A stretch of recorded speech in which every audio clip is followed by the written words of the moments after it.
آج ایک حدیث نظروں کے سامنے سے گزری۔ مسلم، بخاری اور مشکات کی حدیث ہے۔ حدیث سن کر ایسا محسوس ہوا کہ کاش ہم ان لوگوں میں شامل ہوتے جنہیں آپ محمد مصطفیٰ صلی اللہ علیہ وآلہ وسلم نے ڈانٹا ہوتا، جنہیں سیدھا راستے لانے کے لیے ڈانٹ کر سیدھے راستے، کھینچ کر سیدھے راستے پر لے کے آئے ہوتے،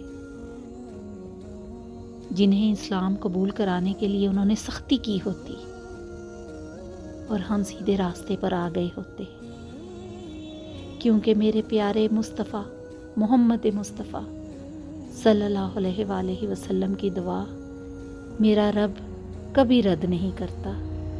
اور اس حدیث میں ایک ایسی دعا ہے جو ہر مومن کہے گا کہ کاش میں بھی اس میں شامل ہوتا، کاش میں آپ کا ایسا نوکر ہوتا جس کو آپ نے کبھی ڈانٹا ہوتا، کبھی ڈانٹ کر کہا ہوتا وہ کام کر دو، تو آج اس دعا کا حقدار ہوتا۔ وہ دعا کچھ یوں ہے۔ مسلم، بخاری اور مشکات کی حدیث ہے۔